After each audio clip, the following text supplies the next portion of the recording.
Jonas, chapitre 1. La parole de l'Éternel fut adressée à Jonas, fils d'Amittai, en ces mots. Lève-toi, va à Ninive, la grande ville, et crie contre elle, car sa méchanceté est montée jusqu'à moi. Alors Jonas se leva pour s'enfuir à Tarsis, loin de la face de l'Éternel. Il descendit à Jaffa et trouva un navire qui allait à Tarsis. Il paya le prix du transport et s'embarqua avec les gens pour aller à Tarsis loin de la face de l'Éternel. Mais l'Éternel fit souffler un grand vent sur la mer, et il s'éleva sur la mer une grande tempête. Le navire menaçait de se briser. Les marins eurent peur.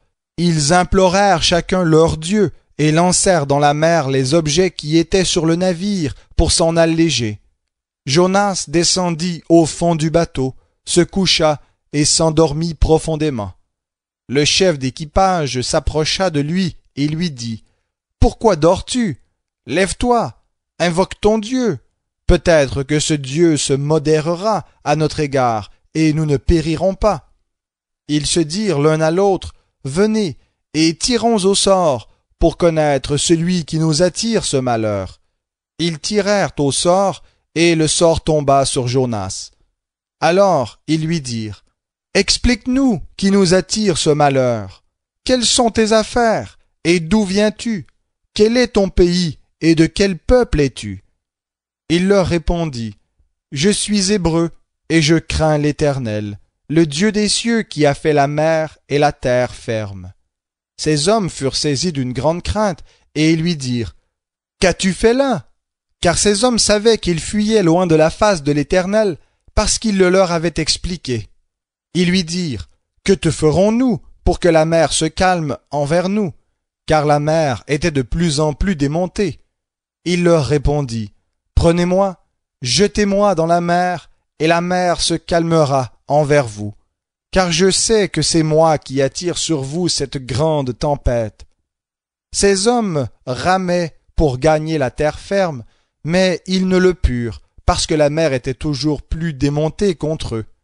Alors ils invoquèrent l'Éternel et dirent « Éternel, nous t'en prions, que nous ne périssions pas à cause de la vie de cet homme, et ne nous charge pas d'un sang innocent. Car toi, Éternel, tu as agi comme tu l'as voulu. » Puis ils prirent Jonas et le jetèrent dans la mer, et la fureur de la mer s'arrêta. Ces hommes furent saisis d'une grande crainte de l'Éternel. Ils offrirent un sacrifice à l'Éternel et firent des vœux. Jonas, chapitre 2. L'Éternel fit intervenir un grand poisson pour engloutir Jonas, et Jonas demeura dans les entrailles du poisson 3 jours et 3 nuits. Jonas, dans les entrailles du poisson, pria l'Éternel son Dieu. Il dit « Dans ma détresse j'ai invoqué l'Éternel, et il m'a répondu. Du sein du séjour des morts j'ai appelé au secours, et tu as écouté ma voix. Tu m'as jeté dans un bas-fond au cœur des mers, et les courants d'eau m'ont environné. Toutes tes vagues et tous tes flots ont passé sur moi.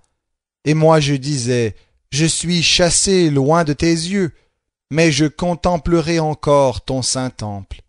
Les eaux m'ont couvert jusqu'à la gorge, l'abîme m'a enserré, des joncs se sont noués autour de ma tête. Je suis descendu jusqu'aux ancrages des montagnes, les verrous de la terre m'enfermaient pour toujours, mais tu m'as fait remonter vivant du gouffre. Éternel, mon Dieu, quand mon âme était abattue au-dedans de moi, je me suis souvenu de l'Éternel, et ma prière est parvenue jusqu'à toi, jusqu'à ton saint temple. Ceux qui s'attachent à de vaines idoles éloignent d'eux la bienveillance. Pour moi, je t'offrirai des sacrifices avec un cri de reconnaissance. J'accomplirai les vœux que j'ai faits. Le salut appartient à l'Éternel. L'Éternel parla au poisson qui vomit Jonas sur la terre ferme. Jonas, chapitre 3. La parole de l'Éternel fut adressée à Jonas une seconde fois en ces mots. Lève-toi, va à Ninive, la grande ville, et fais-y la proclamation que je te dis. Alors Jonas se leva. Il alla à Ninive selon la parole de l'Éternel. Or Ninive était devant Dieu une grande ville de 3 jours de marche. Jonas commença par faire dans la ville une journée de marche. Il criait ces mots. Encore 40 jours, et Ninive sera bouleversée. Les gens de Ninive crurent en Dieu. Ils proclamèrent un jeûne et se revêtirent de sacs, depuis les plus grands jusqu'aux plus petits. La nouvelle parvint au roi de Ninive. Il se leva de son trône, ôta son manteau, se couvrit d'un sac et s'assit sur la cendre. Il fit crier ceci dans Ninive, par décision du roi et de ses grands, que les hommes et les bêtes, le gros et le menu bétail, ne goûtent rien, ne pèsent pas et ne boivent pas d'eau, que les hommes et les bêtes soient couverts de sacs, qu'ils crient à Dieu avec force et que chacun revienne de sa mauvaise conduite et de la violence attachée aux paumes de ses mains. Qui sait si Dieu ne reviendra pas et n'aura pas de regret, et s'il ne reviendra pas de son ardente colère, en sorte que nous ne périssions pas. Dieu vit qu'ils agissaient ainsi, et qu'ils revenaient de leur mauvaise conduite. Alors Dieu regretta le mal qu'il avait résolu de leur faire, et il ne le fit pas. Jonas chapitre 4. Cela fut très mal pris par Jonas, qui se fâcha. Il pria l'Éternel et dit, « Ah, Éternel, n'est-ce pas ce que je disais quand j'étais encore dans mon pays? C'est ce que je voulais prévenir, en fuyant à Tarsis, car je savais que tu es un Dieu qui fait grâce et qui est compatissant, lent à la colère et riche en bienveillance, et qui regrette le mal. Maintenant, Éternel, prends-moi donc la vie, car la mort m'est préférable à la vie. » L'Éternel répondit, « Fais-tu bien de te fâcher? » Jonas sortit de la ville et s'assit à l'est de la ville. Là, il se fit une hutte et s'assit dessous, à l'ombre, afin de voir ce qui arriverait dans la ville. L'Éternel Dieu fit intervenir un ricin qui s'éleva au-dessus de Jonas pour donner de l'ombre sur sa tête et pour lui ôter sa mauvaise humeur. Jonas éprouva une grande joie à cause de ce ricin. Mais le lendemain, quand parut l'aurore, Dieu fit intervenir un ver pour s'attaquer au ricin, et le ricin sécha. Au lever du soleil, Dieu fit intervenir un vent d'est étouffant, et le soleil s'attaqua à la tête de Jonas, au point qu'il tomba en défaillance.